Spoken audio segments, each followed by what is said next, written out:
Hey, hi, what's up? We are reading chapter 1 to 3 of Attack on Titan. We're getting into what must certainly be the end game, even if I didn't know that it was ending in this volume or the next volume or whatever that is that they announced. There's no way that you can have a scene where all of the Titans finally wake up and burst forth from the iconic wall surrounding the city and not think that this is part of the grand finale. This is something that has been teased at since the very beginning of the series. The very first time we saw part of the chunk of the wall fall away and the face of the Titan behind it, we know there's Titans in them their walls, and that eventually they would get up and get out. There's no way. There's no way they would give us the whole series without that happening, and really no way that they wouldn't leave it for one of these grand finale type scenes. Now, the use of these Titans as the world flattening weapon, as this completely dominant military force, has become more and more of a plot point. But it's kind of interesting. Like, we learn more about it, we become more and more aware of its power, of the ramifications it would have on the story. But the iconic image has just remained the same, of just the wall and the knowledge that there was that face behind it. Only now are we actually getting the payoff there. Anyways, we have something completely different going on right now. A big steamship. So obviously we're looking at somewhere on the mainland, not the island of paradise. Everyone says that Eren changed. I used to think so too, but that might not actually be true. Eren hasn't changed one bit. And if Eren has truly been like this all along, then what part of him have I been seeing? And this seems to be Mikasa's narration. I'm not quite sure when this is happening, that they're all in this fancy dress on this gigantic steam ferry with Hajime and Armin just kind of chilling. Ah, so this is way, way, way, way back. Or this is kind of during that first major time skip between when we learn the truth of the basement, and then there's like a long flashback of Eren's father's childhood. We learn about the truth of the world and the true role of the Marleyans and the Eldians and such. And then there was, there was this kind of missing period where we weren't sure what our main characters were doing during that time. But this is when they first truly witnessed the other worlds. Don't say things outside the wall in front of other people. Sure. First humans from inside the walls to step foot in land beyond them. Yeah, she just says it again. I could say this is exactly what we've been working to achieve. The surveying begin. That's right, they're the Survey Corps. This is just the most successful mission the Surveying Corps has ever undertaken. A discovery of land and resources completely unmatched with any exploration of Paradise Island. There's quite a nice triumphant feeling in that, isn't there? But why are we returning to this moment? They've seen it now, the truth of the world beyond the walls. So yes, this is after they had already gotten a correspondence with this guy, and Miss Azuma Bito, I assume, is the ambassador lady that they were working with of the country from whom Mikasa's people originated. What's up with that horse? Is it even a horse? Ooh, I like that Hajime has been nerding out and learning about all this stuff. Everybody's giving them some inscrutable glances. They're thinking you're a bunch of country bumpkins. Let's pretend we're not with them. We're trying to save face a little bit. Yeah, that must be pretty mind-blowing to see a car. What's up with that horse? Okay, so it's like, if you do think it's an animal, it would be such like a horrific torture of that animal that it's been like somehow in some crazy made in abyss suturing ritual has been turned into this machine. I don't know. No, they're actually black carrots. Don't know what might happen in this kind of place, so don't stray too far from me. Smart. But Aaron, I think more than anyone, is overwhelmed here. Aaron, who's spent so long kind of in his imagination, thinking of what could be in a world without the Titans, without the society that they're all trapped in, and now sees this. How does your mind even begin to fathom it? You daydreaming about Aaron. We're finally here in the outside world. It's on the other side of the ocean.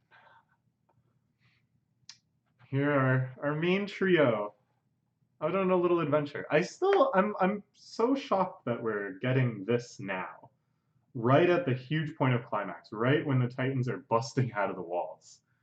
We return to this moment, which we kind of know what the outcomes were of the scene. It's not like there's going to be some major plot revelation, because we know so many things that happened after this. There's really only so many things that could happen during this first trip to the mainland. All it is sort of this character insight. So I wonder, like, it's going to be something subtle. It's going to be something that Mikasa is reflecting on in this circumstance, in the present day, where Eren has activated the world flattening weapon. We didn't notice. Maybe we just didn't want to. Sasha buying food. Ooh, they're having ice cream. Oh my gosh. Ice cream, ice cream. But yeah, I'm sure everyone just thinks they're country bumpkins because this is like the big city, right? And I'm sure they get tourists like this wandering through just as ignorant every day. And they're just gonna rip them off. That's the plan. Who knows how much Sasha just paid for this ice cream? Wow. Wow. Poor Levy. Oh my gosh, poor Levy. Bullied by this street clown. You in a kids gang or something? I wonder, is that like a bit of lore we just learned? That on the mainland there's actually like children gangs? It's kind of hard to get a read of what contemporary society is around the world. Like we see glimpses of it, we see certain skewed perspectives from the Marlians and such. But you know, I don't know if we should assume that just kind of any random country is somewhat prosperous, doing well. I don't know. But yeah, he's so pissed off. he really wishes he wasn't a kids gang right now. Oh my gosh, yeah, they're just rampaging. Casa loves the ice cream. Try some too. Ice cream. So I guess this is really what's bumming him out. This was something I wasn't quite sure on, was how much he recalled from his father's childhood at this point, due to the memory succession powers of the Titan. So yeah, I think this is why he's so lost right now. Why he has this real daydreamy look on his face. That he's thinking like, and all of this he's imagining the ghetto side of it, the Eldian side of it, where none of this stuff that is so abundant here, that is just being taken for granted and enjoyed by all these people, is totally denied. The Eldians in the ghetto rarely got to eat it. I never imagined that the world beyond the walls would be so big. This is a really nice shot. I really, really like this. Of course, it resonates so well with his words, but just the perspective of it, the amount of activity, all these characters kind of up to something, all these little stories to be inferred from little interactions. And then the perspective of it too. Isn't that so gorgeous? The way that the street just disappears into the dot of perspective. And you get that sense that this level of activity, this crowdedness, this liveliness is just extending on and on and on, down the street and down every side street and around every corner. I love that feeling when I go to a city and I get that sense. I love the feeling of first kind of stepping into the central core of a city and just feeling it unfold around me in that fractal, never-ending buzz of activity. I love a good city. I love a good city. Does Eren love a good city? I don't know. It seems like he's not feeling it so much. But I'm certainly feeling this page. This is a wonderful panel. Hmm. Ooh. Sasha getting pickpocketed. Looks like it's an immigrant from a hostile country. No surprise there. Sheesh. And Aaron looking on. Again, his face quite inscrutable. So the kid now surrounded by these judgmental locals. So maybe this kid was riding the same boat. It's like a little unclear to me how they managed to swing this, like how they managed to take a boat from Paradise Island without that being flagged immediately by everyone as unacceptable. Is this snuck on a ship? How about we throw him in the sea? Oh. And while it was returned safely. This is something the series does quite often that I think is can be pretty powerful, pretty heartbreaking, which is character is already dead. We've already seen that character die. And then in flashbacks, we empathize more and more with that character. We see more scenes that make them even more endearing and lovable. That's rough, isn't it? Isn't that some brutal storytelling technique? But I think it's impressive. I think it's like kind of a bold thing to do instead of trying to develop and make more lovable the characters that you can actually kind of continue to support that will actually draw you back into reading future installments of the series. It's kind of rubbing in your face that some other characters are just gone forever and that the only time you'll see them are in these kind of flashback glimpses. It's yeah, it's some rough stuff in this series. What's worse, he's an immigrant that was driven out of his own country, meaning he might be of the people of Yimmer. Many countries have been conducting a blood test lately, desperately trying to figure out whose blood is tainted. No one can sleep well at night knowing one of those devils is around, can they? Oh man. So Levy grabs him. No one said he was a pickpocket, I just said that it wasn't his wallet. And that's what I meant. Was that it's his sister's. So now they're all just one big happy family. He hauls the kid off. This is interesting because you know, Sasha was trying to dispel the crowd, but the rest of the Eldians sort of falling silent until they start speaking badly of Eldians, until there's this more potent point of direct empathetic connection.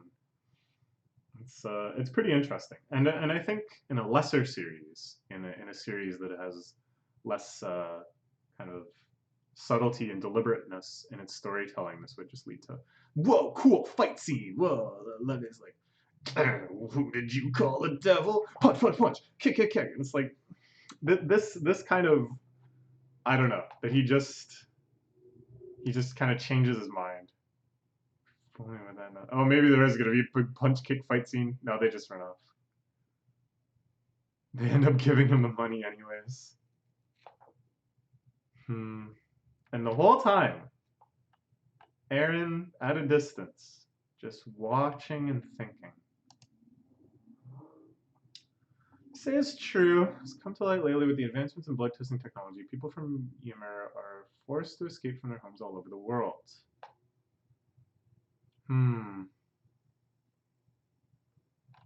I see. Let's say this situation also makes the carrying out of our plan to find allies and prepare to sound quite difficult. True, yeah, that makes sense. Everyone is in quite a mood. So you're saying we have to give up on the road for peace and support Zeke's plan instead.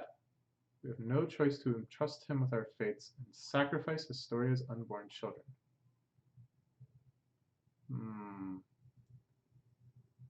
Trying to get their help.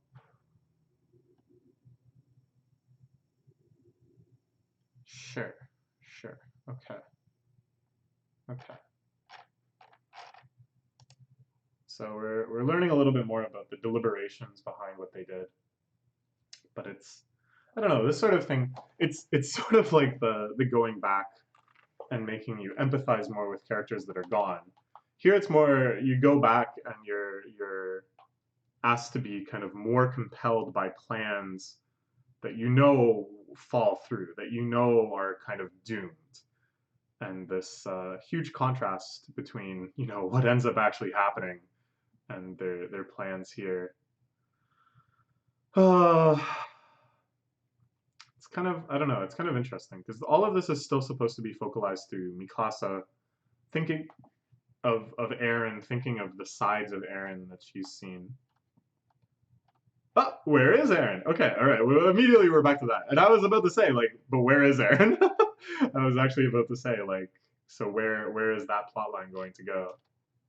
And Mikasa notices he's just gone. He realizes he captures one of the enemy's highest objectives.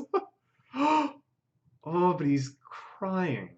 He's looking at these tents. This could be like an encampment. This could be like a concentration camp um, of people that are being tested and driven out because it turns out they're children of Ymir, part of the whole ghettoization. Ah, and he's found the kid and his family. So I guess these aren't necessarily people of Ymir. These are just immigrants in general, people left with nothing but tents. Boy from the market, did something happen? Nothing happened yet. What does this mean? What is this place? People who lost their homes in the war gather and live here. We were like this too once. Our normal lives ended suddenly that day. We had everything taken from us. All our freedom stolen away. Yeah, this is kind of the Eren I know. Mikasa, why do you care so much about me?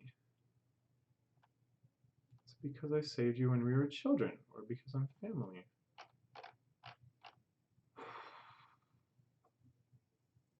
Where is this going?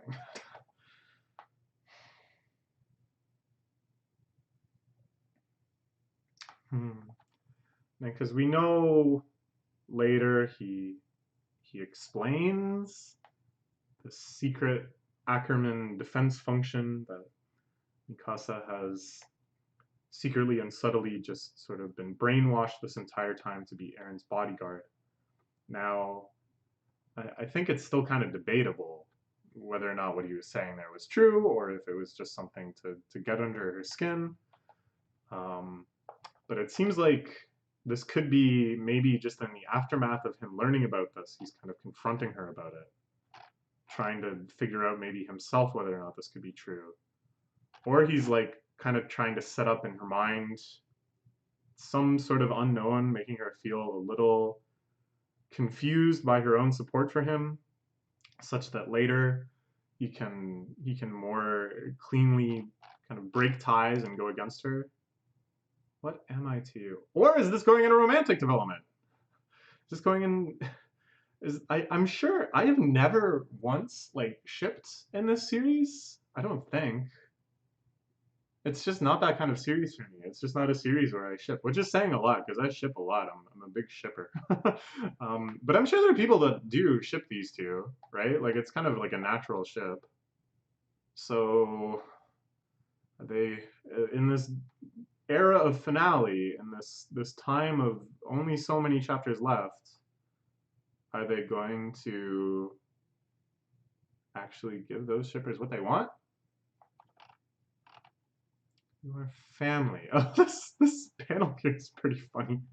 The old man just popping his head in. I don't know. There's almost like a weirdly comedic energy to this whole little flashback, right? Because there's all of the shenanigans and then even these kind of sad scenes. Just kind of thinking about what's happening right now at like the furthest chronologically forward point of the story, and going back to all this stuff. It almost feels like just kind of naive and I don't know. It's a weird energy emanating from this chapter, but I like it. Huh. He's welcoming us. Are you stupid? Right on time. Okay, so they all go to join this family for a drink, all sitting around in this big circle. Sure. I'm not sure exactly what ethnicity is kind of being represented here in the way that most of the nations of Attack on Titan, you can kind of line up with some sort of group or nationality or background. They have these chipped cups. These look like tin cans that they're drinking out of. So the impoverishedness is at the full front, but also I think a happiness. Yeah, look at that. Boozing up, partying, running around.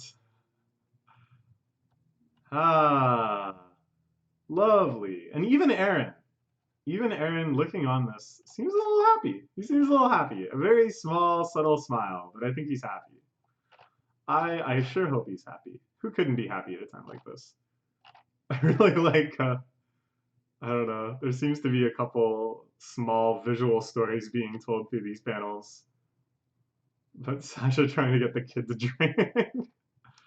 uh, oh, and now the big bosses are here. Oh my gosh, she's just straight up puking. She's having a little puke. Well, that's what happens, I guess. Yeah, even Aaron looks pretty happy. And our main trio together in this moment of bliss. Hmm, that's nice. That's nice. But again, it's like these aren't the times now. These are just happy memories that are all too distant now. So now they're at the Forum, where the people for the liberation and freedom of the people of Ymir, or whatever it's called, are making their point. We must help those of the people of Ymir that found refuge in our countries. Not only are they not true Eldians, they have nothing to do with what we imagine when we fear the Eldian Empire. They're just victims of the Eldian Empire's forced mixed breeding. The target of our hatred should only be the devils on the island. Okay, so this is kind of the third position in this scenario, trying to strike a balance. Maybe privately, some of them actually do have sympathy for the devils of the island as well.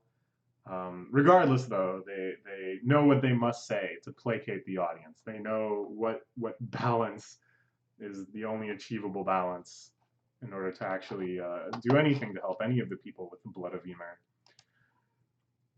Those we should attest are only those devils that ran to that island 100 years ago. Our enemies are only those devils of the island and no one else.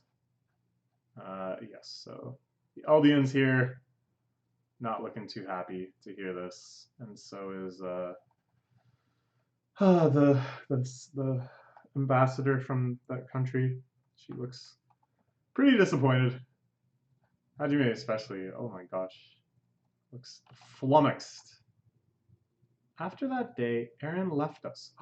Oh, so is this the start of Aaron's deep, deep undercover plot where he goes into the hospital? Is this when that all began? He just left? Huh, okay, because that would explain it. That's definitely kind of a gap in the story.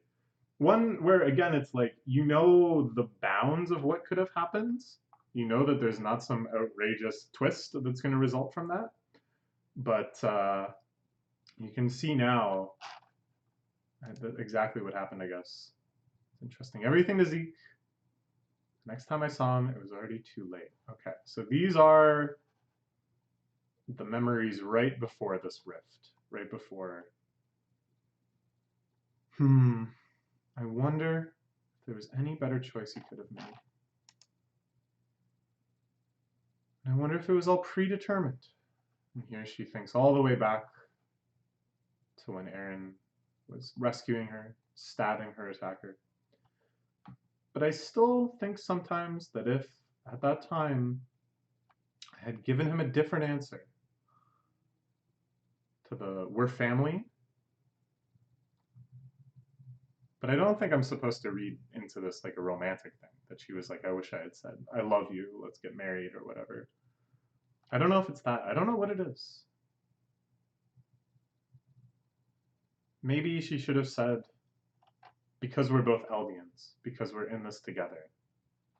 spoke more of the solidarity of the cause that he sees. We're family, and then he kind of tries to illustrate that by showing, look, our family is just as much this family of immigrants into this country that we don't even know.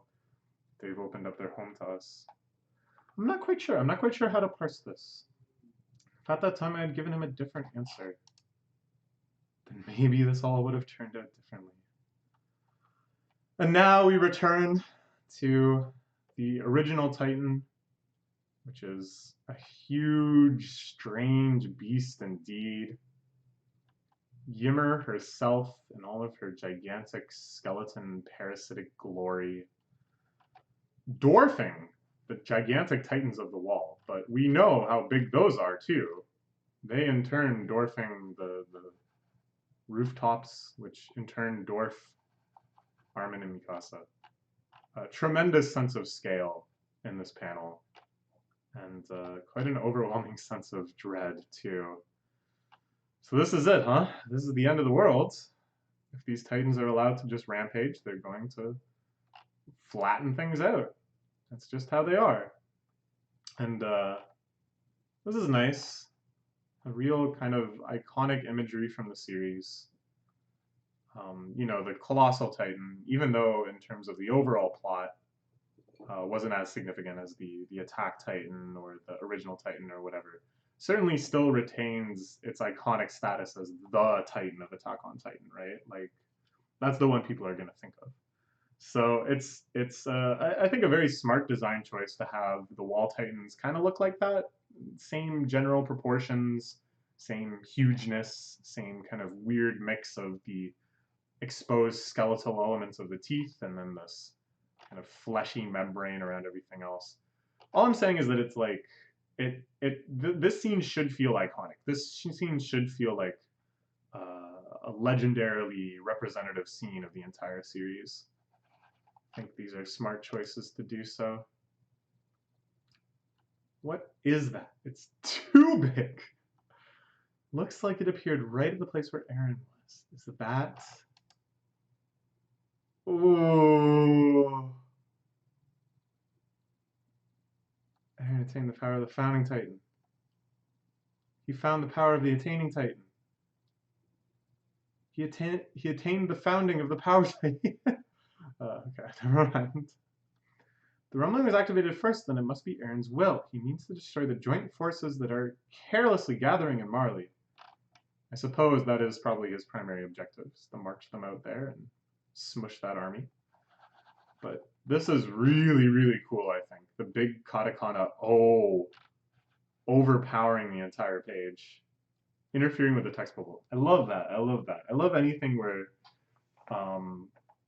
to represent a difficulty hearing or people speaking over one another, you actually manipulate the appearance of the text bubbles on screen.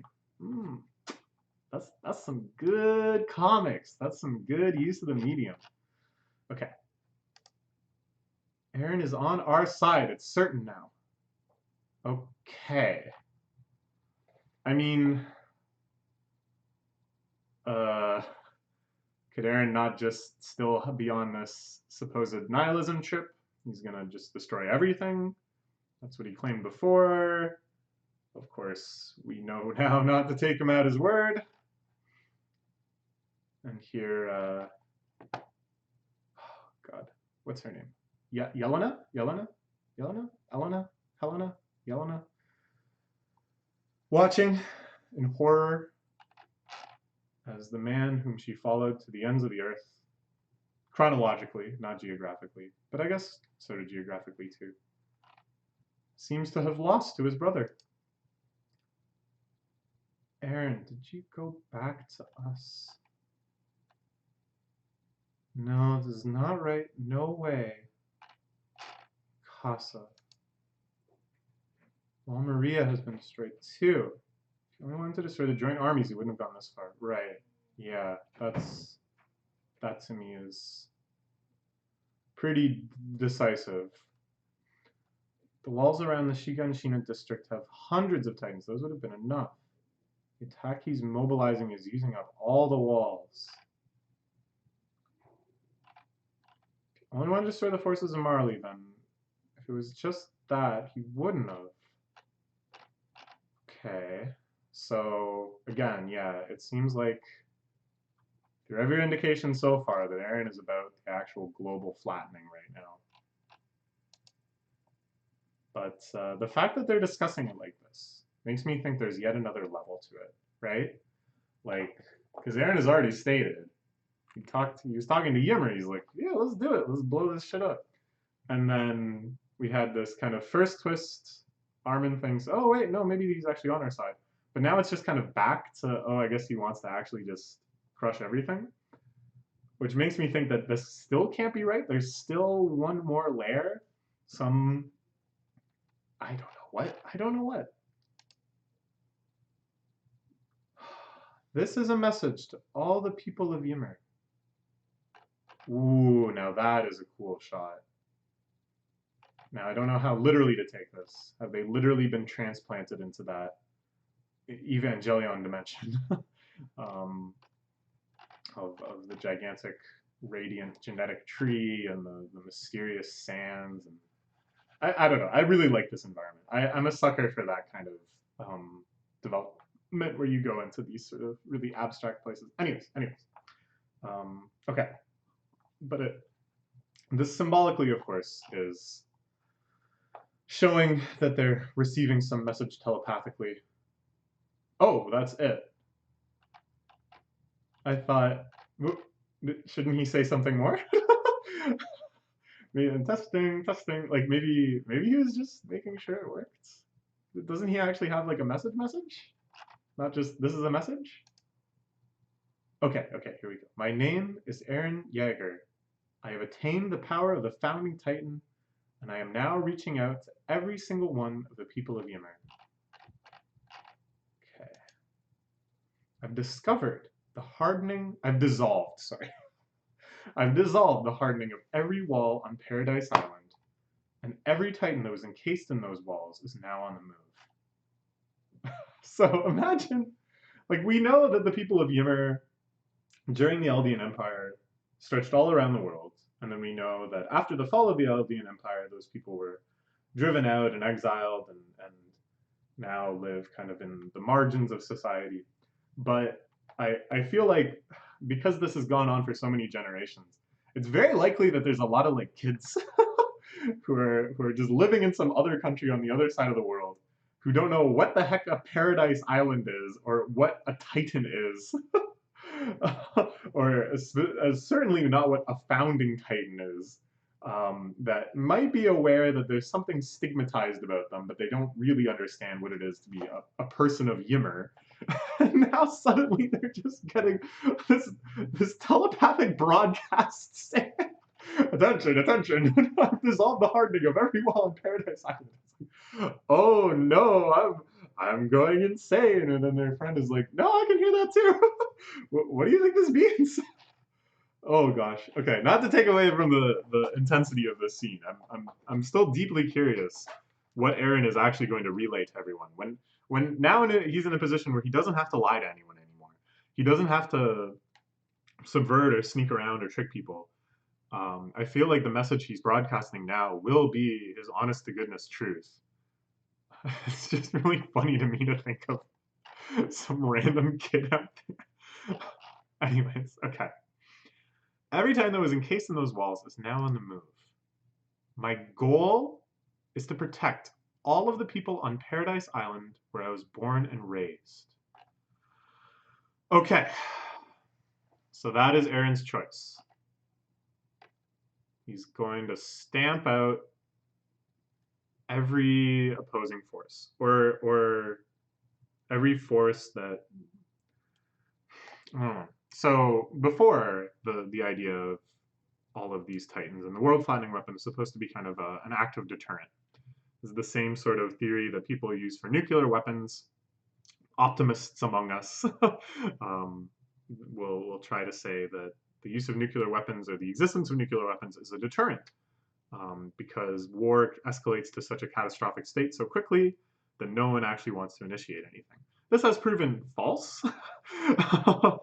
There's still a lot of war. And very luckily, it hasn't actually fulfilled this prophecy where it escalates to nuclear war. Um, and the island, the Earth flattening weapon on Paradise Island really did kind of serve a similar purpose, both used by Marlians in kind of an intimidation type thing. Hey, we have Titans. Those Titans could end the world. Better watch out. And then also, of course, King's Fritz, his stated goal of ensuring their peace by having this retaliatory force. Neither of these things have worked out perfectly, as you would assume.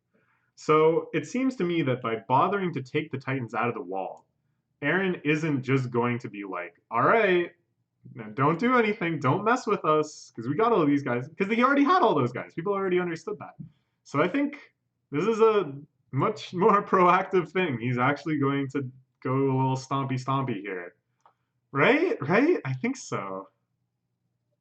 Okay. The people of the world wish to destroy the people of Paradise Island. Their hatred that had grown for millennia is turned not only against the people of the island, but towards the entire people of Ymir, and they will not stop until they have killed them all. I will prevent their wish from coming to pass. So here we can see people in much more modern garb. So these are people on the Marleyan mainland and people from around the world who, as I said, are hearing this. But look at this like little girl with her brother or whatever. She doesn't know what the heck a Titan is. She has no idea what a Titan is.